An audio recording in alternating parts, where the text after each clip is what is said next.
Nous, les clients, c'est la classe moyenne dans des villes de taille moyenne. Donc en gros, on a commencé à Valenciennes. En fait, c'est des familles de classe moyenne. Ce qui est assez intéressant, c'est que quand on faisait des enquêtes clients, on leur demandait qu'est-ce que vous voulez. Les gens parlaient de bio, parlaient de local, etc. Et ce qu'on voit, ce qui se vend, c'est pas le bio, c'est pas le local, c'est le moins cher. Donc c'est la promo, la MDD et les prix moins chers. Et ce qui est assez intéressant, c'est que quand on s'est lancé à Valenciennes, on voulait absolument des produits locaux. Donc on a trouvé une bière qui s'appelle la Valenciennoise. Et ça faisait partie de notre lancement, on était hyper fiers de ça. En interne, on l'adorait, et en fait, on en a vendu aucune. Alors qu'en fait, on vendait beaucoup de Heineken, et parce que c'est les bières pas chères, quoi, que tout le monde connaît.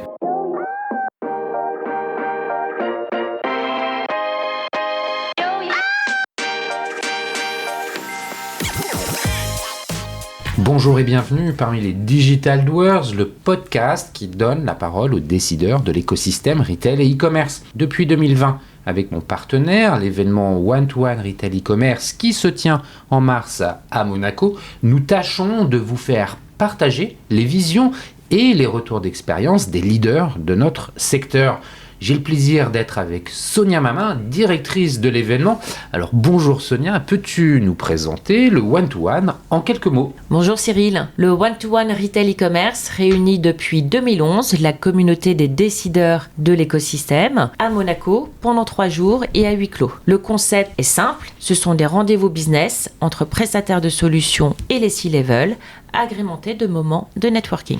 Effectivement, le one-to-one est réellement un rendez-vous incontournable. C'est également des keynotes et des conférences d'exception. Effectivement, nous avons beaucoup de contenu de grande qualité avec des intervenants triés sur le volet pour aborder des sujets d'actualité, donner de l'inspiration et partager des retours d'expérience. Merci Sonia pour cette rapide présentation. Pour en savoir plus, comment doit-on faire ? C'est ultra simple. Vous allez directement sur le site internet du One-to-One Monaco ou vous suivez notre page LinkedIn pour en savoir plus. Merci Sonia, à très bientôt à Monaco et d'ici là en audio, toujours sans coupure. Avec la disparition des géants du quick commerce, géants par les montants levés, entendons-nous bien, les acteurs restants de la livraison de courses semblent se diriger vers des approches économiques beaucoup plus viables. Et parmi eux, il existe Picnic, le supermarché à domicile d'origine néerlandaise. Et c'est un nom qui compte déjà, écoutez ces quelques chiffres, 1,25 milliard d'euros de CA en 2023, presque 2 millions de commandes par mois sur 3 pays, Pays-Bas, Allemagne et France, 355 millions d'euros levés début 2024. La France est le 3e pays par sa taille pour Picnic, mais les ambitions y sont fortes. Forte, oui, mais pas à n'importe quel prix, vous allez le découvrir. Et pour en parler, j'ai le grand plaisir de recevoir Grégoire Bourgholtz, directeur des opérations pour Picnic en France. Avec mon invité, nous allons parler du marché, bien sûr, et ici, il s'agit bien sûr de celui de la distribution de courses alimentaires. Et vous le savez pertinemment, celui-ci se trouve dans une conjoncture pour le moins complexe. Puis nous irons sur la proposition de valeur de Picnic pour comprendre comment l'entreprise règle et affine son modèle économique pour être rentable. Et bien sûr aussi pour connaître les moyens et les plans de développement en France de Picnic. Enfin, nous ferons notre habituel focus sur la relation client, data, CRM, acquisition, fidélisation, bref. Comment Picnic fait-il ou fait-elle, je ne sais pas comment il faut le dire, pour parler à ses consommateurs. Mais avant de commencer, Grégoire, peux-tu te présenter en quelques mots ? Bonjour, ravi d'être ici. Donc Grégoire Bourgholtz, j'ai 37 ans, je vis à Paris dans le 18e. Je suis de retour en France depuis à peu près 2 ans, après m'être éloigné pendant une douzaine d'années. J'imagine qu'on en parlera tout à l'heure. Je suis né à Paris, mais j'ai grandi dans le Nord, où j'ai fait une prépa HEC. Ensuite, j'ai fait une école de commerce, l'EM Lyon, avec des stages assez classiques en fonds d'investissement et dans cursus très classique jusqu'à la fin de mes études. Et à la fin de mes études, en revanche, je suis parti dans l'humanitaire pour faire mon stage de fin d'études. Fin d'études, c'est quelle année à peu près ? C'était en 2012. 2012. Donc je cherche, je suis en... Pas dans la finance, tu cherches pas dans la finance ? Non, j'étais en semestre à Shanghai, je voulais rester dans un pays émergent. À ce moment-là, il y avait Rocket Internet qui se développait, qui créait des boîtes partout en Afrique. Et donc j'ai postulé pour Rocket au Nigeria pour lancer un eBay là-bas et pour une ONG qui s'appelle Acted en Ouganda. Et, Pourquoi en Afrique? Bon, je vais revenir 6 mois en avant du coup. Ouais, vas-y. J'avais pris, en fait, donc quand j'avais fait mon stage en fonds d'investissement, j'aimais la finance, je trouvais ça intéressant. Mais après avoir travaillé sur la finance d'entreprise, je me suis dit que j'avais envie de faire du trading, donc trading de cacao ou trading de café, dans les matières premières.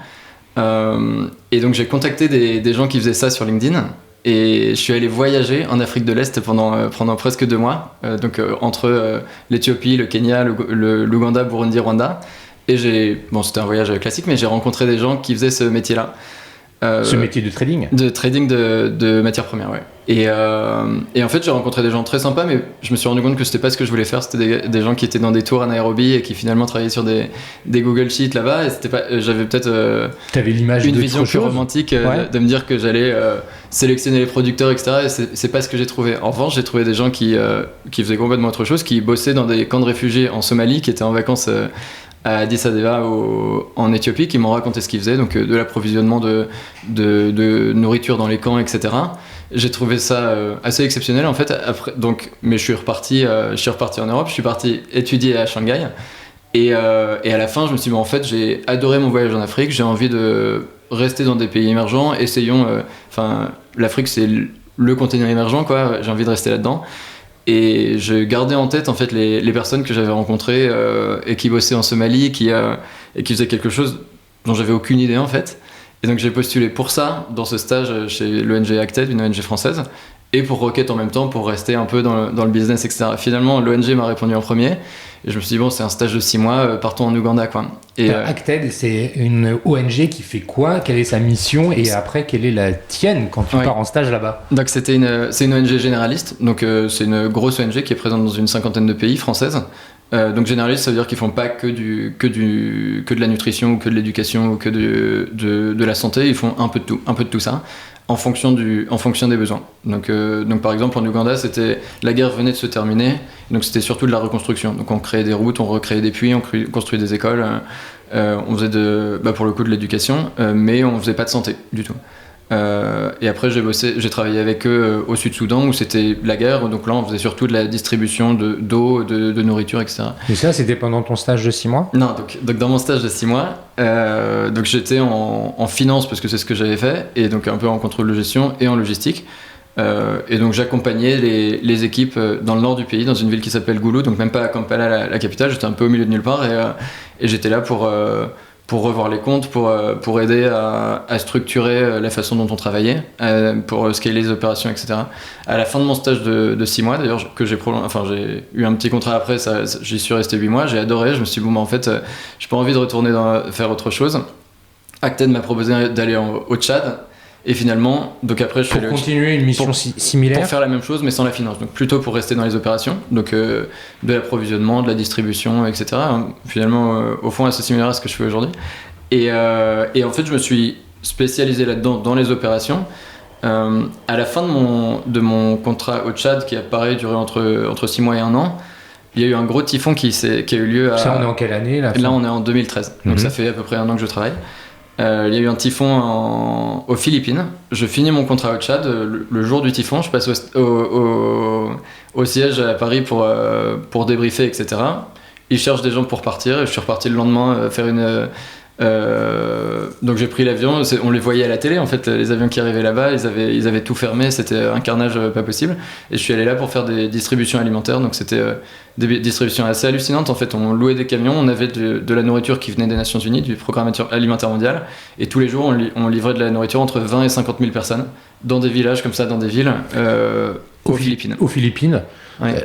Quand tu arrives, ça en fait, tu découvres comment faut faire, non? Ouais. Après je faisais ça à un rythme moins soutenu en fait en Ouganda, un peu plus soutenu au Tchad parce qu'il y avait aussi des conflits là-bas. Et finalement, donc ouais, c'est juste que ça devient beaucoup plus intense. Et par exemple, il y avait plus d'eau, donc il y avait que de l'eau en bouteille. Et quand l'approvisionnement en eau n'arrivait pas, on buvait moins quoi. Donc j'ai appris ce qu'était vraiment l'urgence humanitaire. Mais pareil, avec une adrénaline folle, à devoir apprendre hyper rapidement, etc. Et donc là, il y a l'étiquette, je commence à coller sur mon front l'étiquette urgentiste. Donc en gros, je peux travailler je suis adaptable et je peux faire je peux arriver dans des missions et lancer des opérations à partir de rien du tout.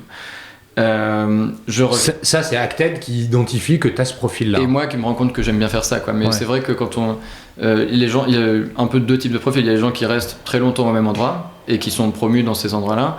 Et moi, c'était plutôt passer d'un endroit à l'autre et être promu, mais pour à partir de petits contrats. Je rentre des Philippines. Combien de temps tu restes là-bas ? C'était à peu près 2 mois. Et là, la guerre au Sud-Soudan commence. Et il me demande pareil, est-ce que tu peux y aller ? J'y suis allé. Donc pareil, 2 mois pour lancer des opérations au milieu du pays, donc à Minkaman, qui est une petite ville, mais qui est devenue connue à un moment parce qu'il y a énormément de déplacés internes qui ont été déplacés par des conflits là-bas. Donc pareil, là j'y vais pendant 1 mois et demi, en attendant mon visa pour aller au Soudan, donc pour aller au Darfour. Donc c'est pas le même pays, Sud-Soudan et Soudan du Nord. Donc là je vais au Darfour pour fermer les opérations pour le coup, donc pareil, hyper compliqué avec Dans un contexte comme celui-là, il y a un danger pour toi au milieu de la guerre. Est-ce que c'est compliqué ? Est-ce que tu vois des horreurs ? Comment tu vis tout ça ? C'est plein de questions différentes. Déjà c'est des organisations, donc Acted ou les autres, ou par exemple Médecins sans frontières, etc., qui sont très habitués à opérer dans ces endroits-là. Donc en fait on prend relativement peu de risques. Donc par exemple, en fonction du contexte, on va avoir une voiture blindée si on sait qu'il y a des attaques sur des véhicules, ou alors on va avoir un bunker à l'intérieur de la maison si on sait qu'on peut se faire attaquer, parce que c'est pas les mêmes risques partout. Et il n'y a pas des risques par exemple de kidnapping partout, donc on n'est pas obligé de trouver des mesures contre les kidnappings par exemple, je sais pas moi, aux Philippines. Et donc finalement on prend peu de risques, donc les mouvements sont très limités, on fait des études pour regarder si la situation sécuritaire est suffisante, si, est-ce qu'on a besoin d'avoir un couvre-feu, et la réponse est souvent oui d'ailleurs. Au Sud-Soudan je pense que mon couvre-feu était à 18h, peut-être 17h, un peu comme vous pour le Covid, mais moi c'était ce que je faisais depuis 10 ans. Mais ceci étant donc déjà on sait qu'on est dans un endroit qui est aussi sécurisé que possible, mais ceci étant dit, avant que j'arrive à Minkaman au Sud-Soudan, la personne qui avait fait l'évaluation sécuritaire s'était fait kidnapper. Donc je le savais, je savais que lui il était en train de se faire évacuer vers le jour où je suis arrivé depuis Paris, lui il arrivait de Minkaman en hélicoptère où il s'était fait libérer. Et donc son débrief a été avec moi, qui me faisait briefer par un gars qui venait de se faire kidnapper. Ils avaient sûrement fait une erreur, à mon avis, ils étaient allés alors qu'ils n'auraient pas dû y aller. Donc finalement on en a parlé. Là, t'as peur un peu ou pas là ? Ouais, oui, et c'était aussi la première fois que j'arrivais au milieu d'une guerre. La guerre était partout, quoi. C'était vraiment. Alors que quand j'étais au Tchad, il y avait des conflits qui étaient plutôt à la frontière, etc. Mais quand on était dans la capitale, à Djamena par exemple, il se passait. C'était pas dangereux du tout. Donc là, c'était la première fois, mais non, je pense que je faisais plutôt confiance à l'organisation. En fait, je me disais. Malgré le fait qu'il y ait un mec qui a été kidnappé, celui que tu remplaçais, bon. Mais ça allait, ça allait. Je me disais que c'était. Quand tu constates la réalité sur le terrain et que tu dois être opérationnel, tu dois gérer des opérations, dans une réalité de guerre comme celle-là, on voit des choses difficiles, on vit des situations difficiles. Oui. Après, ce qui est assez intéressant, c'est qu'au fur et à mesure de ma carrière, de ma carrière dans l'humanitaire, j'étais de moins en moins près des opérations. Donc en fait, ce qui est assez intéressant, c'est que finalement, c'est au début de ma carrière que j'ai vu les choses les plus dures, parce que j'étais sur le terrain beaucoup plus, et alors que j'étais sûrement moins armé pour le voir, quoi. Et à la fin, quand j'étais directeur ou chef de mission des ONG dans lesquelles je travaillais, là j'étais plutôt en chemise à trouver de l'argent, quoi. Donc, alors que là j'avais beaucoup plus d'expérience et j'étais sûrement moins armé pour ça. Mais oui, je dirais que oui, il y a des choses difficiles. Par exemple, pendant ce contrat-là au Sud-Soudan, on faisait encore une fois de la livraison, de la distribution de nourriture. Et je me souviens d'une dame qui était dans la queue, elle était enceinte et elle a préféré elle a commencé à accoucher dans la file d'attente avant de recevoir ses peut-être 10 kilos de blé ou de riz pour pas perdre sa place. Et donc là on se rend compte qu'on aide les bonnes personnes, hein, quand on a des gens comme ça qui pour 10, 15, 20 euros accouchent debout dans le désert, quoi, dans une file d'attente. Et donc oui, il y a des choses comme ça qui sont assez choquantes, où il y avait souvent des gens qui se faisaient tuer, soit dans le personnel, soit des gens qui connaissaient notre personnel, etc. Donc oui, c'est la guerre, quoi. Ouais. Tu fais cette expérience humanitaire durant combien de temps? Pendant une petite dizaine d'années, entre 9 et 10 ans. Qu'est-ce que tu retiens de c'est une expérience qui est unique, il y a peu de personnes qui vivent ça, à mon avis, ça a marqué ta personnalité pour toujours. Qu'est-ce que tu retiens de tout ça? Alors, à la fois professionnellement, mais aussi personnellement, parce que on ne ressort pas insensible face à toutes ces misères et ces difficultés qu'on voit. Ouais. Pas mal de choses. Déjà, je pense qu'on parle beaucoup du fait que, par exemple, Donald Trump a arrêté de financer une partie des Nations Unies, etc., parce que c'est cher, parce que c'est inefficace, etc., ce qui est d'une certaine manière assez vrai. On travaille, les ONG ou les Nations Unies, les agences qui travaillent en urgence, travaillent dans les endroits les plus difficiles sur Terre, quoi. Donc c'est vrai que ça coûte cher, c'est vrai qu'il y a du monde, il faut des gens compétents pour le faire, donc des gens qui coûtent cher aussi.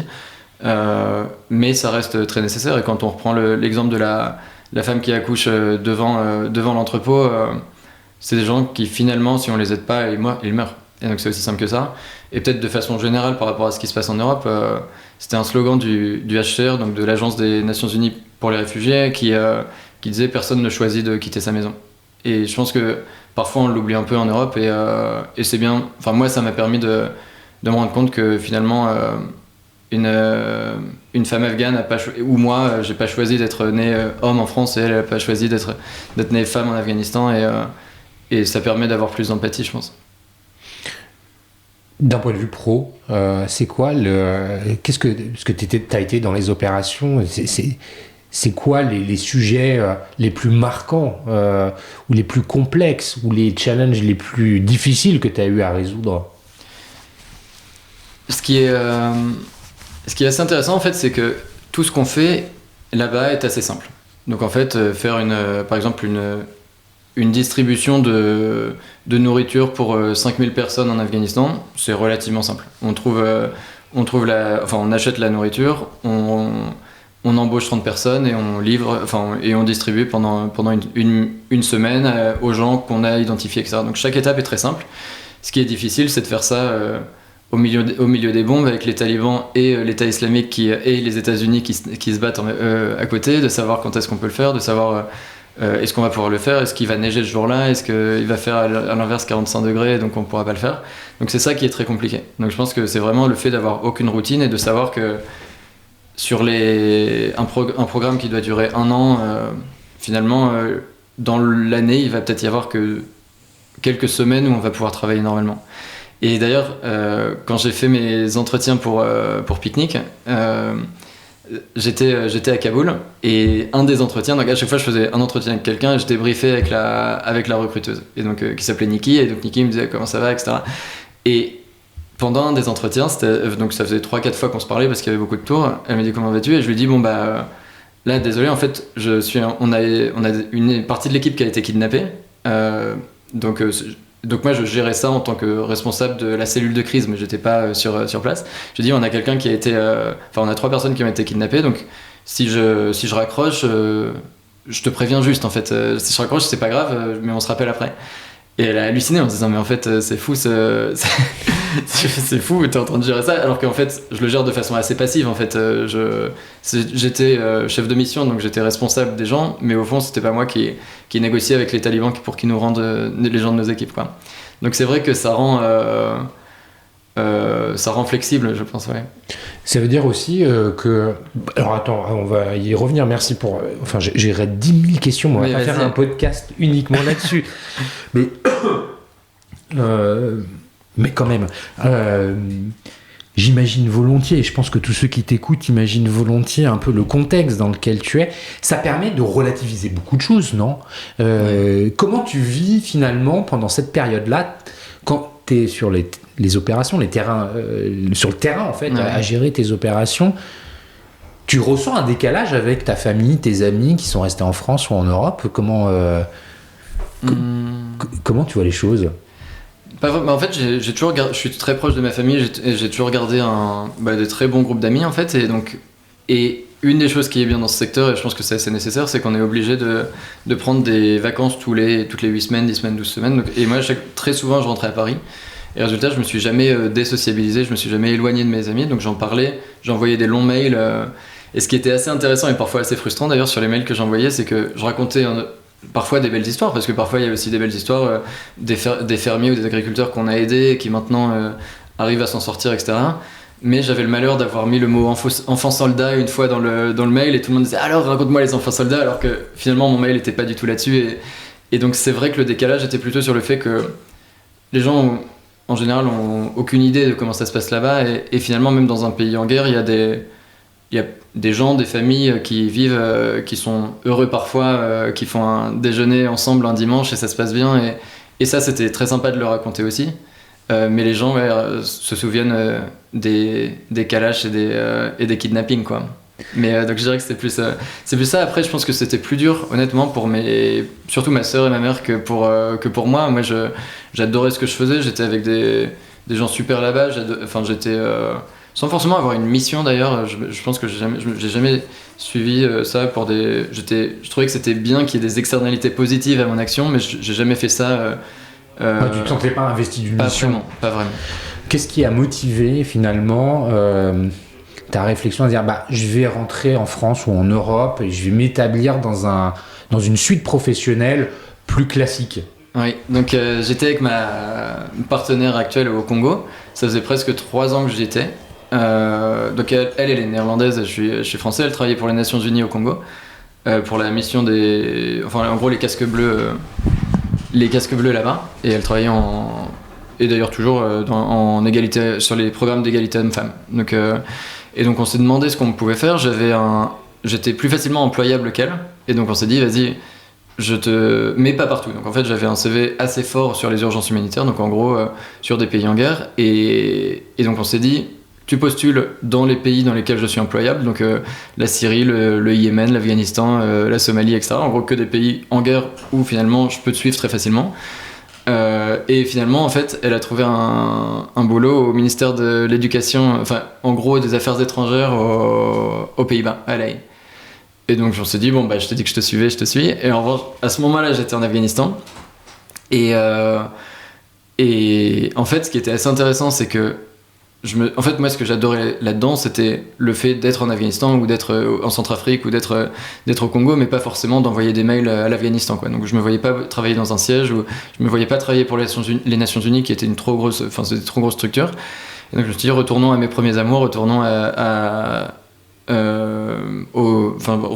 envie de rebosser dans le privé. Donc, j'ai parlé avec des gens avec qui j'étais en prépa ou en école, qui étaient plus ou moins dans les RH, soit chasseurs de tête ou autres, pour les aider à refaire mon CV, par exemple, parce qu'il comme dans tous les secteurs, il y a un jargon qui est très propre à l'humanitaire. Je voulais pas qu'on me prenne pour Kouchner qui portait des sacs de riz, alors que je gérais des énormes budgets, des équipes de 500 personnes. Mais ça se voyait pas forcément sur mon CV, donc ils m'ont aidé à faire ça. Et d'ailleurs merci à Henri de Lergeril qui m'a beaucoup aidé, et qui est le fondateur de Avisio, qui m'a beaucoup aidé là-dessus. Donc une fois que c'était fait, je savais toujours pas à quel niveau je devais postuler. Donc j'ai refait mon CV, j'ai postulé pour 5 entreprises aux Pays-Bas, un en tant que CEO, un COO, un mid-management, un assistant et un chauffeur, quoi. Enfin vraiment, je savais pas du tout ce que je pouvais faire, et finalement il y en a que 2 qui m'ont répondu. C'était le 3 et 4. Donc en gros assistant et moyen. Et Picnic faisait partie était le 3e, donc c'était pour être responsable dans un entrepôt, même pas chef d'entrepôt, mais responsable dans un entrepôt. Et donc je parle avec Niki, dont je parlais tout à l'heure, et qui me dit l'entretien se passe super bien, et on se rend compte tous les deux en fait que je peux faire sûrement un peu plus que ce pourquoi j'ai postulé, qui était de l'amélioration continue dans un des entrepôts de Picnic aux Pays-Bas. Donc finalement ce que je savais pas du tout, c'est que Picnic cherchait à créer une équipe de cofondateurs sur la France. Et donc j'ai travaillé à la personne mon entretien d'après, au lieu d'être avec le chef d'entrepôt d'Utrecht aux Pays-Bas, c'était avec la personne qui créait son équipe pour lancer la France. Et c'est comme ça que je me suis retrouvé ici. Ils ont apprécié parce que j'imagine que tu parles néerlandais, non ? Maintenant oui. Je pense que Je sais pas exactement ce qu'ils ont apprécié. En vrai, au début, je pense que ce qui était assez intéressant, c'est que j'ai postulé pour un poste où ils cherchaient beaucoup de monde. En fait, ils cherchaient 5, ça s'appelait Operations Manager, je pense, ou même peut-être qu'ils en cherchaient 15 parce que c'était au moment de l'expansion aux Pays-Bas. Et je pense que ce qu'ils se sont dit, enfin je sais ce qu'ils se sont dit, c'est genre finalement si on le prend et que ça se passe mal, c'est pas très grave. Enfin parce qu'on en aura 15, etc. Et finalement, de fil en aiguille, en parlant avec la moitié de la terre de chez Picnic, on s'est rendu compte qu'il y avait un vrai fit et que j'avais pas juste porté des sacs de riz en Afrique, quoi. Et finalement, on s'est lancé sur la France ensemble, quoi. Aujourd'hui, tu habites en France ? J'habite à Paris depuis 2 ans, mais pendant 1 an et demi, j'ai fait des allers-retours entre Utrecht et Valenciennes et Lille, qui est là qui sont les endroits où on s'est lancé avec Picnic. Bon, eh ben, écoute, merci pour ce parcours. On va revenir sur Picnic. On a pris un tout petit peu plus de temps que d'habitude pour parler du parcours de l'invité, mais je pense que tout le monde aura apprécié parce que c'est assez unique d'avoir une expérience comme celle-là qui mélange effectivement des notions privées, perso et pro, mais qui explique beaucoup de choses. Donc merci vraiment de nous avoir partagé tout ça. On va prendre un peu de hauteur et parler du marché. Alors en France, le marché des courses alimentaires, de la livraison. Qui dit marché dit offre et demande. Parfois régulation. Quand on évoque le quick commerce, la notion de régulation est très forte aussi parce qu'il a été sévèrement régulé. Bref, comment toi, avec le poste d'observation qu'elle tient aujourd'hui, tu analyses ce marché entre l'offre et la demande ? Bon, déjà, ce qui est assez intéressant pour le marché, et si je le compare avec le marché des Pays-Bas et de l'Allemagne, c'est déjà que y a le drive est né en France il y a une vingtaine d'années. Il n'existe pas du tout aux Pays-Bas, très peu en Allemagne. Et résultat, les gens sont assez habitués. Quand je parle du marché, je parle des courses alimentaires. Ouais. Donc, les Français sont assez habitués, même avant le Covid, en fait, à faire leurs courses en ligne. Et donc, souvent, c'est pour se faire livrer. Pour aller au drive. Parfois, c'est pour se faire livrer. Donc ce qui est assez intéressant, c'est que nous, quand on arrive quelque part, les gens, la plupart du temps, ont déjà utilisé une appli, utilisé un site web pour se faire livrer, ce qui nous aide beaucoup finalement. On n'est pas besoin d'évangéliser les gens. C'est intéressant parce que tu es en train de nous dire que finalement, en Allemagne ou aux Pays-Bas, il faut évangéliser les consommateurs à utiliser une app ou un site internet pour faire des courses. Exactement, ouais. Donc en fait, quand on voit qu'il y a par exemple en France, il y a une application comme Joe qui fait qui déclare avoir entre 1,5 million et 2 millions d'utilisateurs. Enfin, c'est énorme. Qui est passé derrière le micro. Ah oui, ouais, ok. C'est une boîte géniale aussi. Et finalement, c'est énorme. Et finalement, à mon avis, ils font un peu ce qu'on fait tous sur la livraison à domicile, c'est qu'on surfe sur le travail qu'ont fait Chronodrive et Leclerc et les autres depuis 20 ans. Donc on a un marché éduqué en France, oui. C'est ça ? Mature. Ouais, exactement, hyper concurrentiel. Maintenant de moins en moins, mais quand même il y a 3 ans, quand avec Picnic on est arrivé en France, je crois nous on n'était pas à Paris, mais à Paris on pourrait se faire livrer par, je sais plus si c'est 21 ou 27 enseignes différentes.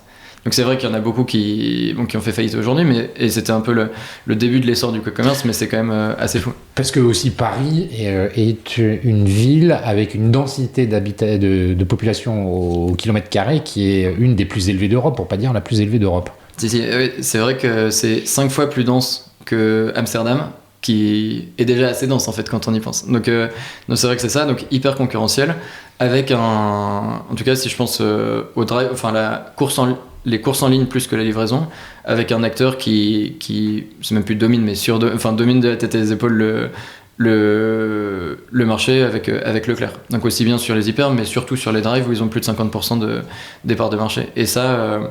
Et donc ça finalement c'est très différent encore une fois des Pays-Bas ou de l'Allemagne, où c'est finalement plus oligopolistique, beaucoup moins éclaté comme marché, et là où il n'y a pas non plus un acteur qui domine autant. Les consommateurs en France, comment tu décrirais aujourd'hui dans le contexte actuel ? Parce que le marché de la course alimentaire, il a quand même subi des transformations énormes depuis 2020. Ouais. Déjà avant, c'était quand même un marché qui était toujours actif, mais enfin là, avec le Covid dans un premier temps, puis l'arrivée du quick commerce dans la foulée de la fin du Covid, ouais. Puis maintenant la crise de l'inflation et du pouvoir d'achat, viennent s'ajouter là-dessus les enjeux de consommation durable, locale, enfin c'est quand même un marché qui est sévèrement secoué. Le consommateur là-dedans aujourd'hui, comment on le décrit, comment on le perçoit quand on est pique-nique? Donc déjà, peut-être on parlera de pique-nique plus tard, mais c'est en gros notre offre, c'est. Non, ce que je veux dire, quand on est pique-nique, toi, t'es chez Pique-nique, et c'est quoi ta vision et comment tu perçois les choses? Pour parler de nos clients, les clients, c'est la classe moyenne dans des villes de taille moyenne. Donc en gros, on a commencé à Valenciennes. On n'a pas commencé à Lille ou dans le 6e arrondissement de Paris, on a commencé à Valenciennes. Donc en fait, c'est des familles de classe moyenne. Et en fait, on voit que ces gens-là, ce qui est assez intéressant, c'est que quand on faisait des enquêtes clients, etc., ou plutôt même avant que ça soit nos clients, on leur demandait qu'est-ce que vous voulez, les gens parlaient de bio, parlaient de local, etc. Et ce qu'on voit, ce qui se vend, c'est pas le bio, c'est pas le local, c'est le moins cher. Donc c'est la promo, la MDD, enfin la marque distributeur et les prix moins chers. Et ce qui est assez intéressant, c'est que quand on s'est lancé à Valenciennes, on voulait absolument des produits locaux. Donc on a trouvé une bière qui s'appelle la Valenciennoise. Et ça faisait partie de notre lancement. On était hyper fiers de ça, etc. En interne, on l'adorait. Et en fait, on n'en a vendu aucune. Alors qu'en fait, on vendait beaucoup de Heineken et beaucoup de Goudal parce que c'est les bières. Enfin, Goudal peut-être pas, mais en tout cas, la Heineken, c'est les bières pas chères, quoi, que tout le monde connaît. Et donc nous, ce qu'on voit, et je pense que c'est encore plus le cas depuis 2 ans et le début de l'inflation, c'est que les gens choisissent moins et survivent plus, quoi. Et ça, on le voit vraiment sur dans la composition de nos commandes. Et même si on regarde un mois normal ou même notre année, on a trois cycles différents. On a les gens, en gros, le cycle à la semaine, donc les gens commandent plus le lundi et le vendredi, donc c'est à peu près normal, hein, avant le week-end ou pour planifier la semaine. Ils commandent plus au niveau des rentrées, donc ils achètent du papier toilette pour 6 mois, etc., ou de la lessive pour 6 mois. Mais surtout, ils achètent énormément au moment du paiement des salaires. Et donc ça, c'est à peu près normal, vous n'êtes pas hyper surpris par ça. Mais en revanche, les plus gros jours pour nous, à Lens, à Dunkerque, même dans certaines parties de l'île ou de Valenciennes, c'est le lendemain de la CAF. Et donc en fait, ce qui est assez intéressant... Donc les allocations familiales. Ouais. Donc c'est le 6, elles sont payées le 5. Et donc le 6 du mois, c'est notre plus gros jour du mois dans ces zones-là. Et ce qui est assez intéressant, parce qu'en fait, on voit que dans certains endroits ou dans certaines villes, donc même dans les villes donc on a des banlieues très riches où finalement il n'y a pas d'effet salaire, des banlieues moyennement riches où il y a un effet paiement du salaire, et des endroits plus pauvres où finalement il n'y a pas d'effet salaire, il y a un effet allocation prestation sociale. Ce qui est assez hallucinant. Ah, c'est hallucinant. Ah, oui. C'est hallucinant. Est-ce que le consommateur aujourd'hui a encore une sensibilité environnementale, durable, selon toi? Ou est-ce que c'est la sensibilité au prix est tellement forte qu'il l'a mis un peu sous le boisseau? Nous, je pense qu'il faudrait demander à Paul de la Belle Vie qui livre plutôt dans Paris, et à mon avis, il n'a pas forcément la même clientèle que nous, mais nous, oui, on vend du bio, oui, on vend du local, mais honnêtement, on vend plus de la MDD ou des marques connues. Et je pense qu'on a du vegan dans notre assortiment, etc. On en vend, mais ça reste assez marginal. Et par exemple, quelque chose qui me tue et qui tue aussi autant notre business que moi, c'est de se dire que notre best-seller, donc le produit qu'on vend le plus, c'est le pack de 6 de cristalline. Ce qui n'a aucun sens. Ça coûte rien. On fait très peu de marge dessus. Ça pèse une tonne. Mais c'est le produit qu'on vend le plus. Et je sais pas si c'est le produit le plus durable. Donc, Bon, revenons sur Pique-nique. J'ai cru comprendre au sujet. Alors déjà, pourquoi Pique-nique? Tiens, c'est une question que je me posais en t'écoutant. Il vient d'où ce nom? Le nom, il y a 2 choses intéressantes par rapport à pique-nique. Le premier, c'est qu'un pique-nique, c'est un mot qui est assez international. C'est comme taxi, en fait, finalement, c'est un peu la même chose dans tous les pays. Donc il y avait déjà l'ambition depuis le début de ne pas rester qu'aux Pays-Bas. Ça a été créé aux Pays-Bas en 2015. Et la deuxième chose, c'est que c'était une app. Donc en fait, c'est pas un site internet, c'est que sur tablette ou smartphone. Et donc en fait, ça nous permettait d'avoir assez facilement un logo qui était carré. Donc pique-nique sur deux lignes. Et voilà. Ok, bon, merci pour la petite histoire. Non, mais voilà. Donc rien de... Bon, ça reste un nom, hein, donc, Oui, rien d'extraordinaire. C'est mais pas c'est, le nom qui fait le oui. business. C'est certainement plus l'exécution. Tu vas, je pense, confirmer cette affirmation. Le modèle de Picnic, c'est celui des tournées, non? Exactement. Donc en gros, Picnic, c'est un supermarché en ligne.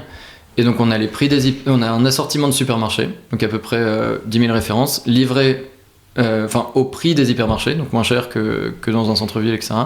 Livrées gratuitement chez nos clients, sur un créneau de 20 minutes, attention, à J+1. Donc en gros, le deal qu'on passe avec nos clients, c'est vous allez avoir un assortiment qui est beaucoup plus large que celui du quick commerce, ou en gros un assortiment de drive à peu près, ou de supermarché normal, qui sera pas cher, mais pour l'avoir, vous allez devoir attendre un jour. En plus de ça, en plus d'attendre un jour, vous allez surtout n'avoir que 2 créneaux par jour. Donc en fait, vous aurez 2 créneaux tous les jours, hein, du lundi au samedi. Mais, un créneau large ou un créneau... Donc on donne des créneaux d'une heure qui sont réduits à 20 minutes le matin.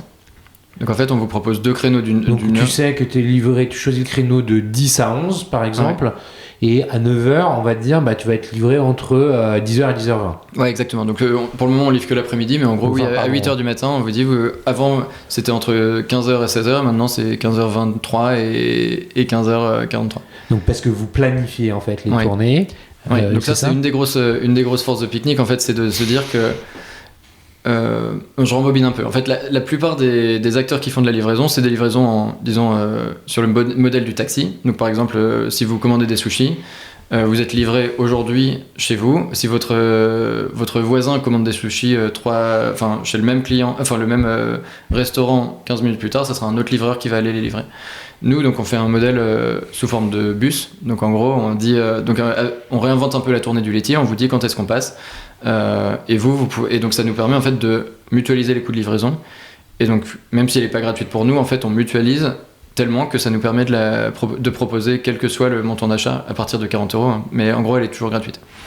C'est ça, c'est 40 €, c'est le seuil à partir duquel la livraison est gratuite. C'est exactement. Dans un souci de rentabilité des tournées. Exactement. Et donc ça nous permet en France d'avoir à peu près 12 clients, en moyenne 12 clients par tournée. Aux Pays-Bas, ils en ont 15. Je parlais tout à l'heure des packs d'eau, c'est principalement à cause de ça. Donc en fait, on a nos voiturettes électriques qui sont pas pleines de packs d'eau, mais dans lesquelles il y a des packs d'eau, alors qu'aux Pays-Bas, ils boivent l'eau du robinet, donc ils gagnent Ils boivent pas d'eau, on est bien d'accord. T'allais le dire, ils boivent pas d'eau. Ils boivent plus d'eau, mais donc eux, donc on a 3 clients de moins par tournée. Et le but, c'est de monter à 15, c'est ça? Bien sûr, en augmentant la densité de nos tournées, en poussant nos clients à acheter moins d'eau, pourquoi pas acheter des filtres. On est en train de voir comment pousser moins d'eau, ça veut dire tu limites, tu as le droit à un pack d'eau par livraison, par exemple? Oui, exactement. Donc en fait, quand on s'est lancé à Valenciennes, on n'avait pas de limite, parce que pas de limite sur l'eau, et on s'est rendu compte que parfois nos voiturettes électriques partaient, mais avec que de l'eau. Donc on vendait pour 40 € d'eau au lieu d'avoir des tournées qui nous rapportent plus de 1 000 € de produits, quoi. Donc après, on a limité à 6 packs, puis 4, puis 2, et en septembre, on a limité à 1. Ok. Et même si tu payes, tu peux pas en avoir plus. On peut jamais payer. Voilà. Comment s'organise la chaîne logistique? Vous avez des entrepôts qui sont situés où et quelle taille ils font? Pour avoir 10 000 références, quand on n'est pas un Carrefour Market, on a besoin de moins de mètres carrés linéaires. Ouais. Comment ça s'organise concrètement? C'est quoi la stratégie de déploiement? Tu parlais de ville moyenne. Là, vous arrivez en région parisienne. Voilà, explique-nous, c'est un entrepôt, comment ça marche, quoi? Alors, on a 2 types d'entrepôts. On a nos centres de préparation de commandes et on a nos hubs de livraison. Donc en fait, le centre de préparation de commandes, il y en a un par région. Donc on en a un dans le nord, un en région parisienne. Et donc c'est là où on se fait livrer par nos fournisseurs. Je reviendrai là-dessus après. Et donc nos clients font leurs courses aujourd'hui avant 23h. Et nous, on les livre demain à partir de 14h. Donc en fait, les courses vont être préparées demain matin, entre 6h et 10h du matin, dans notre centre de préparation de commandes. Ensuite, elles vont être donc, vraiment littéralement préparées, donc dans des sacs qui vont dans des boîtes, qui vont dans des racks, et qui vont être mis dans des voiturettes électriques une fois qu'ils arriveront au web. Donc en fait, toutes ces courses déjà préparées sont mises dans des semi-remorques, acheminées par navette en fait, entre le centre de préparation de commandes et notre hub, par exemple de Valenciennes. Et là-bas, on vide le camion de ces racks et on met ces racks dans les voiturettes électriques. D'accord. Donc il n'y a aucune préparation logistique dans le hub de livraison. Aujourd'hui, oui, c'est un dispatcher de commande. Hein. Ouais. C'est juste qu'on vide un camion et on recharge une voiturette. Ouais. Donc il n'y a pas beaucoup de surface. Non. Donc par rapport donc les deux types d'entrepôts, il y a le centre de préparation de commande qui fait à peu près 20 000 m². Ah, quand même. Donc ça reste assez gros parce qu'on a les 3 zones de température, et du stock. Oui, on a peu de stock, mais on en a. Et surtout, on prépare quand même beaucoup de commandes. On a beaucoup de monde qui travaille là-bas. En France, on prépare dans celui du Nord entre 3 et 4 000 commandes par jour. Aux Pays-Bas, c'est jusqu'à 10-15 000. Même plus d'ailleurs dans certains entrepôts. Donc en fait, on a quand même besoin de pas mal de place. Et ensuite, dans les hubs de livraison, c'est des entrepôts périurbains entre 1000 et 1500 m². Et quand je dis périurbain, en fait, c'est parce que ce qui est assez intéressant par rapport à la stratégie de Picnic, c'est qu'on n'a pas, comme on livre en véhicule électrique, enfin en voiture en fait, en voiturette, et qu'on a 15 heures pour préparer la livraison, on n'est pas obligé d'être dans le centre-ville. Et surtout pas d'ailleurs parce que ça coûte trop cher. Donc en fait, on peut se mettre dans une zone industrielle, on a un rayon d'à peu près 10 km. Ouais. Et donc en fait, on peut se mettre on peut se mettre à 10 km de nos clients. On n'est pas obligé du tout d'être comme la zone de chalandise est finalement assez large. Et donc dans une ville comme Valenciennes, on peut avoir un seul entrepôt qui fait toute Valenciennes et sa banlieue de la même manière, avec à partir de notre entrepôt de Moissy-Cramayel, on peut aller jusqu'à Melun qui est à 12 km pour le coup. Quand on arrive en région parisienne, est-ce qu'on repense un peu son plan de déploiement de façon différente ? Oui, mais tout à l'heure on parlera de marketing et d'acquisition. Pour le coup, il y a une différence fondamentale entre la région parisienne et des villes de taille moyenne, même Lille d'ailleurs dans le Nord, c'est que dans le Nord, c'est des villes qui sont isolées les unes des autres, et donc finalement il y a un bouche à oreille. Les gens qui sont à Valenciennes vont peut-être travailler à Lille ou à Douai ou à Lens, mais finalement il y a une vraie identité à Valenciennes. Quand on arrive à Sucy-en-Brie en région parisienne, et c'est quoi la différence entre Sucy-en-Brie et Ponto-Combo et Créteil? En fait, finalement, c'est que des villes qui se touchent les unes les autres. Et donc, il y a beaucoup moins de... C'est pas un ensemble séparé des autres, en fait. Il y a beaucoup plus de continuité entre toutes ces villes-là. Bien sûr, il y a une frontière, mais les gens la voient pas vraiment comme une frontière. Ouais. Et donc, pour nous, pour venir et se faire connaître en Ile-de-France, c'est beaucoup plus complexe que pour se faire connaître à Dunkerque. On va revenir, comme tu le disais, sur ces aspects de notoriété, d'acquisition. Ouais. La question que je te posais portait réellement sur les opérations et la façon dont on organise les choses. Pourquoi je te posais la question ? Parce que il y a une densité au kilomètre carré qui est plus forte. Est-ce qu'il y a des contraintes de mobilité, d'embouteillage, de réseau qui ne sont pas les mêmes ? Comment on appréhende l'arrivée en région parisienne ? Peut-être de la même façon que celle du nord de la France. Hein. Je sais, c'est une question... Donc, il faut se souvenir que Picnic, c'est une boîte tech. Donc c'est vrai qu'on a un supermarché en ligne, mais avant tout, on est une boîte tech. On a 300 développeurs aux Pays-Bas. On a 300 analystes aussi qui travaillent et qui analysent en fait, les développeurs designent toutes nos applis, donc aussi bien l'appli client que tu as pu utiliser, ou celle qu'utilisent nos livreurs, celle qu'utilisent les gens dans les entrepôts, etc. Tout ça, c'est développé en interne, ce qui nous permet d'avoir une agilité qui est assez folle. Et ensuite, on a des analystes qui analysent les performances de tout ce qu'on fait. Donc par exemple, sur la tournée de livraison, on a donc en fait, si on regarde une tournée de livraison d'une douzaine de personnes, on a le temps entre l'entrepôt et le premier client, puis le temps chez le premier client, puis le temps de conduite entre premier et deuxième, etc.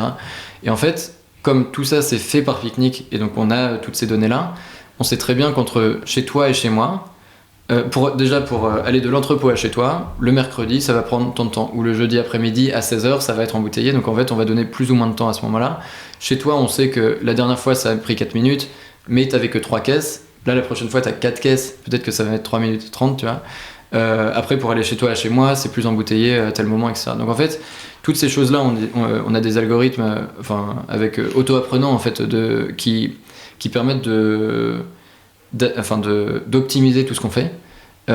Et donc, pour revenir à ta question, en fait, c'est quoi la différence entre un Berlin, un Hambourg, un Amsterdam, un Lille, un Dunkerque et un Paris?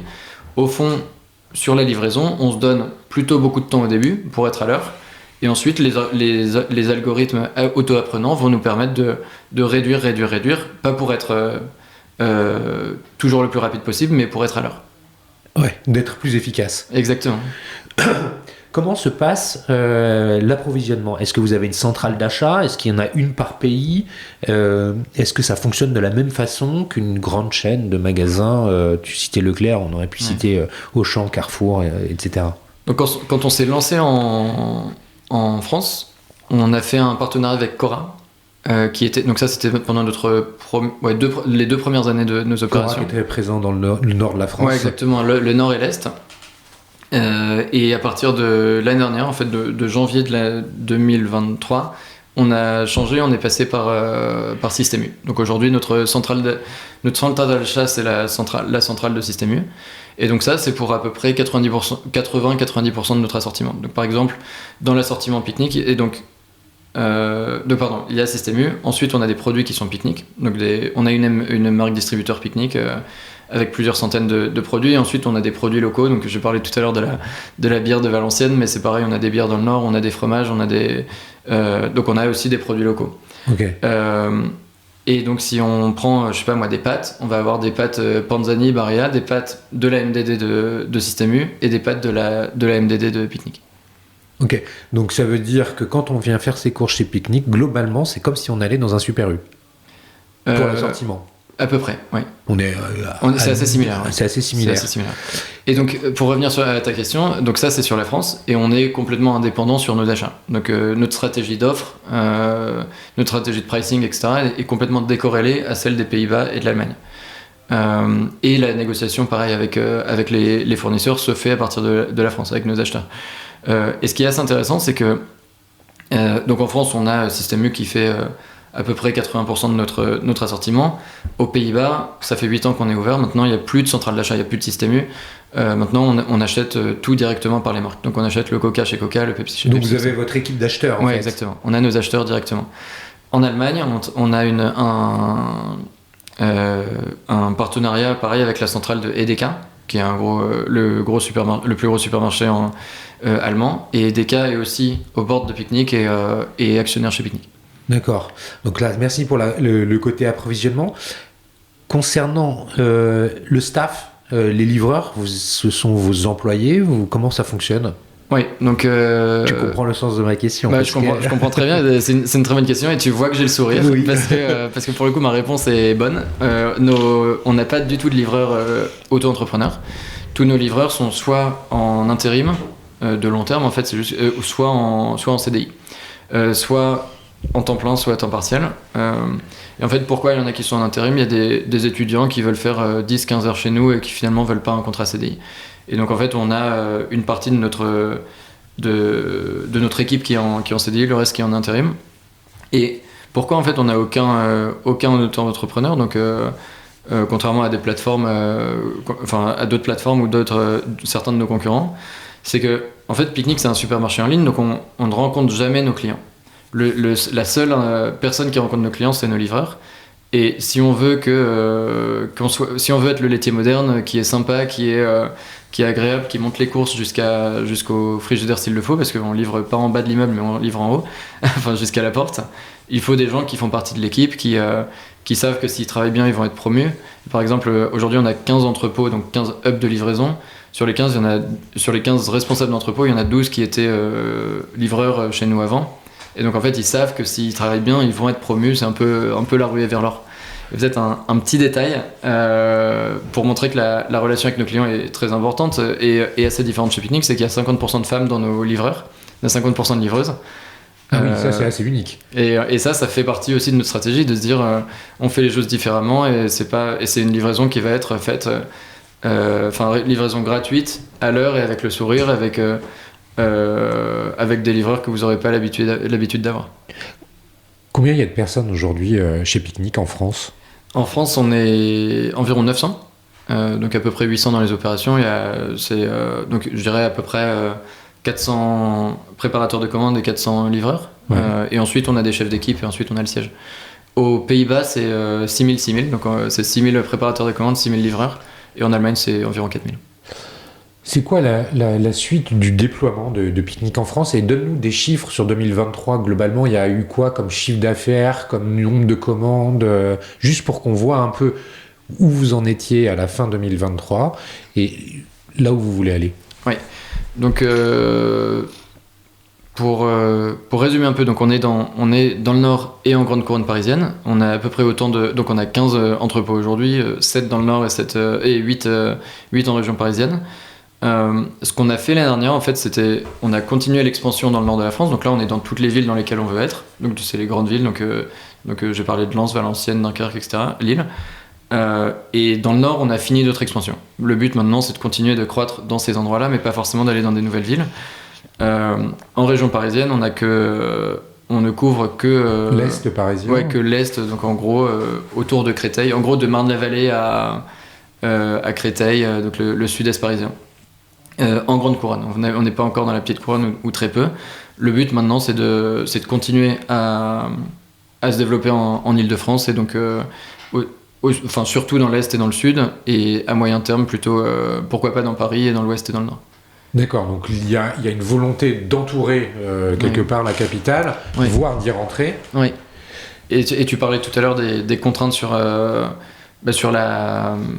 logistique, sur les embouteillages, etc. C'est des choses qu'on est en train de regarder, mais quand on est à Créteil, à Sucy-en-Brie, etc., où c'est vraiment très très embouteillé, il y a certaines parties du 93 aussi qui sont très embouteillées. On apprend finalement, même sans être à Paris, on a les conditions du réel.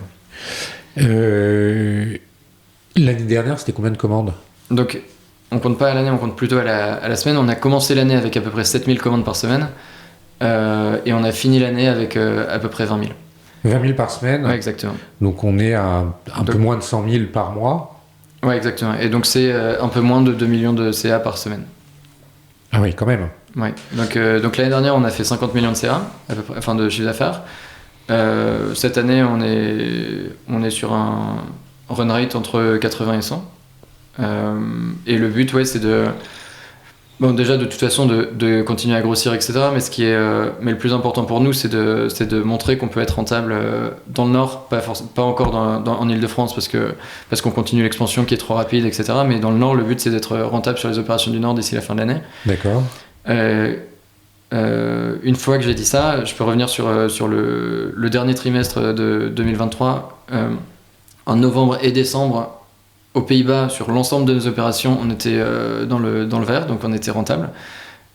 Et en Allemagne, on a fait beaucoup d'expansions dans des nouvelles régions, donc Hambourg, Berlin, etc. Si on enlève ces nouvelles régions, donc qu'on regarde que la région historique, donc la région de Düsseldorf, on était rentable aussi en fin d'année. D'accord, donc il y a une rentabilité qui est en train d'arriver. Carrément. Oui. Il y a un déploiement en France qui se veut quand même relativement, contrôlé en fait. Oui. Il n'y a pas un investissement démesuré, on fait les choses étape par étape. Oui. Entourer Paris, c'est l'ambition, c'est d'y arriver dans combien de temps ? 1, 2, 3, 4 ans ? Non, d'ici la fin de l'année prochaine, d'avoir fini l'Île-de-France et de commencer à se développer dans d'autres villes. Mais ce que tu disais est assez juste, en fait. Quand on regarde les plans d'expansion sur l'Allemagne, aujourd'hui, c'est d'ouvrir entre 40 et 50 hubs cette année. Donc 40 et 50 entrepôts, nouvelles villes, ce qui est énorme, en fait, déjà en termes d'investissement, etc. En France, le but, cette année, c'est d'en ouvrir entre 4 et 10. D'accord. Pourquoi cette différence ? En fait, c'est parce qu'en France, on est sur la route de la rentabilité, mais on n'y est pas encore. En Allemagne, en gros, ils ont montré qu'ils pouvaient faire tourner marcher le modèle. Et chaque nouvelle commande ramène de la rentabilité, nous rapproche de cette rentabilité parce que ça nous donne de l'échelle, ça nous permet d'avoir plus de volume et donc de faire des économies d'échelle. En France, on n'a pas encore montré ça. Et cette année, on est en train de se développer justement et si on arrive à faire ça dans le Nord, là où les prix sont plus bas qu'en région parisienne, finalement, on pourra le faire partout. Oui, mais alors les coûts d'opération en région parisienne sont pas plus élevés que dans le Nord? Assez peu en fait. Assez peu? Ouais, assez peu, parce qu'en fait, finalement, les salaires sont les mêmes dans le Nord. En fait, je dirais que 90% de nos coûts sont soit des coûts d'achat des produits, qui sont finalement des accords nationaux, soit les coûts de nos préparateurs de commandes et de nos livreurs, qui sont les mêmes salaires dans tous les endroits. Et le foncier, ça joue pas tellement? Non, ça joue assez peu. Donc c'est vrai que par exemple notre entrepôt de Valenciennes est à 35 000 euros par an, ce qui est vraiment pas grand-chose, alors que ceux d'Île-de-France sont entre 100 et 200 000, par an, et donc ça semble être une énorme... Et rapporté au nombre de commandes, ouais, mais en fait, par exemple, nos entrepôts de Lille font 15 millions par mois. 15 millions de CA par an, pardon. Et donc finalement, la différence de 100 000 euros entre le plus cher et le moins cher, ça change rien. Ok, intéressant. Ouais. Intéressant. Et je pense que c'est pour le coup c'était pas forcément le cas sur les coûts de commerçants qui se mettaient rue de la Boétie ou sur les Champs-Élysées et qui finalement avaient des coûts de loyer qui devaient être phénoménaux. Enfin, phénoménaux, et c'est pas du tout le cas pour nous, parce qu'en fait, même si on livre à Paris, on sera jamais sur l'île de la Cité, parce que, encore une fois, comme je disais tout à l'heure, on a un rayon à partir de une zone de chalandise qui est d'environ 10 km. Donc en fait, on pourrait faire l'ensemble de Paris, à part peut-être l'île de la Cité, enfin vraiment les bords de Seine, mais on pourrait les faire depuis la banlieue. Depuis la banlieue. La petite couronne. Ouais, si on se lance dans Paris, ça sera comme ça qu'on va commencer. Tu as commencé à l'évoquer justement au sujet de Paris tout à l'heure, l'acquisition. Le consommateur francilien est-il différent de celui du Nord? Comment on fait pour le convaincre et se faire connaître? Il y a aussi un sujet de notoriété. Oui, exactement. Donc il y a un vrai sujet de notoriété. Il y a une des choses qui est intéressante chez Picnic, c'est qu'on a très peu de churn. Donc en gros, quand nos clients ont fait 5 commandes, ils restent. Et donc en fait, on perd assez peu de clients. Et donc le but, et ce qu'on met vraiment, c'est l'accent sur la qualité de service. Donc quand les gens commandent quelque chose, on leur livre ce qu'ils ont commandé. Quand ils ont commandé des carottes et des poires, c'est des carottes et des poires qui sont frais, fraîches plutôt, qui sont des légumes de qualité, avec des livreurs ou des livreuses qui ont le sourire et qui sont sympas. Et donc en fait, le but, c'est d'investir dans la qualité de service pour pas avoir à investir dans le marketing. Et donc ça, en fait, finalement, c'est la même logique dans les 3 pays, en Ile-de-France et dans le Nord, et c'est vraiment ce qu'on fait avec nos clients actuels. Donc ça, c'est une fois qu'on les a déjà. En termes d'acquisition, comme je disais tout à l'heure, en fait, c'est beaucoup plus dur d'appréhender ou de se faire connaître dans l'Île-de-France, parce qu'il y a plus d'acteurs qui font de la pub, il y a plus d'acteurs qui font de la livraison. Quand on arrive il y a un environnement concurrentiel qui est plus fort. Quand on arrive à Valenciennes, finalement, on est presque tout seul. Quand on arrive à Aubervilliers, il y a plus de monde. Donc ça c'est vrai, c'est plus dur de se faire connaître, mais finalement on est au tout début de l'aventure. Le bouche à oreille marche beaucoup, et Picnic a quand même une bonne réputation. En fait, ce qui est assez intéressant, c'est qu'il y a 2 acteurs qui avaient une bonne réputation qui l'ont perdue, soit parce que on parlait tout à l'heure des contrats sur les livreurs, etc., ou du manque de contrats. Nous, finalement, il y a assez peu de cadavres à cacher, et donc Picnic a une bonne image, et on essaye de continuer à surfer là-dessus. L'acquisition se fait par les moyens traditionnels de paid digital, mais est-ce que c'est aussi, je sais pas, de l'affichage? On fait surtout du traditionnel, en gros Meta, Google, avec des pubs comme ça. Oui. Et on a essayé un peu l'affichage, on continue de le faire sur les choses qui sont scalables. Aujourd'hui, on est dans 300 villes, et on a une petite équipe marketing, ils sont 2, et donc finalement tout ce qu'on fait sont des choses qu'on peut répliquer très facilement, mais on essaye de réinventer la roue au minimum, d'éviter de réinventer la roue. Tu parlais justement des prix des produits. Quand on achète chez Super U et qu'on est livré dans ces entrepôts à Valenciennes ou à Sucy-en-Brie, est-ce que ce sont les mêmes prix d'achat?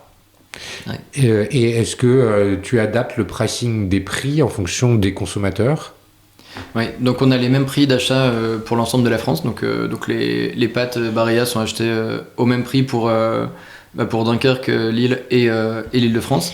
En revanche, nos prix de vente, on a des prix qui sont régionaux. Donc on a un prix pour le Nord, un prix pour l'Île-de-France. Aux Pays-Bas, on a beaucoup plus de price line, donc en gros de prix différents. Mais en France, on n'a pas encore assez de monde dans notre équipe pricing pour avoir cette sensibilité-là. Mais ce qui est vrai, c'est que par exemple dans les banlieues riches de Lille, on a les mêmes prix qu'à Denain, qui est une des villes les plus pauvres de France, qui est une banlieue de Valenciennes. Et ça, c'est, je pense, une des limites de notre pricing, parce que finalement, ça devient un très bon plan pour les gens dans la banlieue riche de Lille, mais ça reste cher pour les gens qui vivent à Denain. Demain, quand on se développera... Mais à Paris, tes prix sont plus chers qu'à Lille. Oui, en Ile-de-France, ils sont plus chers que... Donc vous augmentez vos marges en Ile-de-France. Exactement. En fait, oui. Donc tout à l'heure, je disais que si on arrive à faire marcher le modèle dans le Nord, on pourra le faire marcher partout. C'est parce que le Nord est une des régions, peut-être avec l'Est, où les prix seront les plus bas. Donc en fait, notre top line dans le Nord est plus basse que notre top line à Paris, avec des coûts d'exploitation qui sont assez similaires. Donc le but, vraiment, là, c'est de serrer la vis et de trouver... de trouver comment faire marcher Picnic dans le Nord, et si on le fait, on pourra accélérer l'expansion partout en France. Concernant la relation que vous avez avec vos consommateurs, tu l'as évoqué, finalement, le livreur ou la livreuse, c'est le seul point de contact physique qu'il y a avec l'entreprise. Il y en a d'autres. Comment vous faites ? Vous avez un discours, une ligne éditoriale, vous racontez quelque chose ou pas ? On raconte l'histoire par les mails qu'on envoie, par l'application, avec par exemple, il y a deux tiers de nos familles, enfin de nos clients qui sont des familles. Donc en fait, ce qu'on veut, c'est attirer les familles. Donc toute notre charte graphique, c'est des petits bonshommes en dessin animé, etc. Donc on parle à des enfants, on parle à des familles. Et donc ça, c'est assez clair dans tout ce qu'on fait. Nos promos, c'est des promos pour acheter des packs famille, etc. Et c'est vraiment très très axé famille. Et donc c'est ça qu'on veut faire. Et j'ai raté la deuxième chose que je voulais dire, mais ouais, ça te reviendra. Donc en fait, reviendra. Vous avez une approche qui est très pragmatique, même dans la relation client. Ouais. Ah non, et ce que je voulais dire, pardon, c'est au niveau du service après-vente, on a une approche un peu à Amazon, en disant vous avez eu un problème, dites-le nous dans l'application directement. Genre, je me suis fait livrer des bananes, elles étaient abîmées. Qu'est-ce que vous voulez ? Sans parler à un conseiller, c'est juste en cliquant. Est-ce que vous voulez vous faire juste nous le signaler, vous faire relivrer, enfin en gros, est-ce que vous voulez qu'on vous les remette dans votre panier pour la prochaine fois ou rembourser ? Et en fait, pour la plupart des plaintes, on parle même pas à un conseiller, on se fait rembourser ou on récupère le même produit gratuitement. Et ça, je pense que ça change aussi beaucoup la relation client entre le Picnic et le client, en fait, de se dire le client est roi. Les gens veulent se dire ils font leurs courses en ligne parce que c'est pratique, mais finalement, s'ils doivent faire une plainte en ligne pour récupérer 1,50€ pour les bananes qu'ils ont achetées, ça vaut plus le coup. Et donc vraiment, on essaye de faciliter. On fait le maximum pour avoir une bonne qualité de service, mais parfois, ça va mal se passer. Et dans ces cas-là, tout l'enjeu pour nous, c'est de gérer la crise de la meilleure façon possible. D'ailleurs, le service client, il est basé en France. Bien sûr. Ouais, il est opéré par vous. Il est dans le 10e arrondissement je suis assis à côté. Il y a beaucoup de monde. Ils sont une quinzaine et on grossit. On recrute énormément d'ailleurs, mais oui, on va arriver à 20 à peu près. Et le but, c'est d'être ouvert 7 jours sur 7 tout le temps pour que s'il y a une plainte, on puisse répondre. Ouais. Et pour conclure, est-ce qu'on peut affirmer que finalement, Picnic, au travers des Pays-Bas principalement, est finalement un groupe à l'échelle et que c'est un support très confortable pour ouvrir un nouveau pays comme la France, même si ça fait déjà 3 ans, mais continuer son expansion parce que les systèmes sont déjà à l'échelle.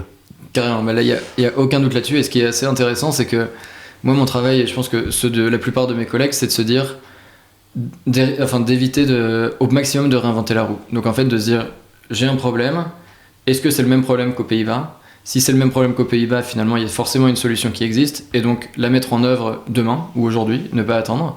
Et en revanche, si c'est la première fois que ça arrive, donc par exemple les packs d'eau, pour le coup, demander aux analystes, soit aux Pays-Bas, soit en France, de réfléchir avec moi sur le sujet pour résoudre le problème qui est spécifique à la France. Mais il n'y a aucun doute sur le fait que les 800-900 personnes qui sont au siège des Pays-Bas sont au service des autres pays et développent, sont un espèce de laboratoire qui innove tout le temps, et nous, on voit ce qu'on met en place un peu au jour le jour. Bah écoute, merci Grégoire pour ce mot de la fin en quelque sorte. Merci beaucoup. J'espère qu'on aura évoqué à peu près tout. Je pense que oui. C'est un épisode qui est riche par l'expérience de mon invité Grégoire, riche par l'aventure pique-nique qu'il développe en France. Merci à tous les auditeurs, à tous vos messages et au soutien que vous pouvez apporter. Merci au One-to-One Retail e-commerce de Monaco pour son support également, pour le podcast les Digital Doers. Si on veut on veut te contacter Grégoire, le mieux c'est LinkedIn. Oui, LinkedIn. C'est mon nom, Grégoire Borgels. Voilà. Merci pour tout Grégoire et puis je te dis à très bientôt. Merci, au revoir.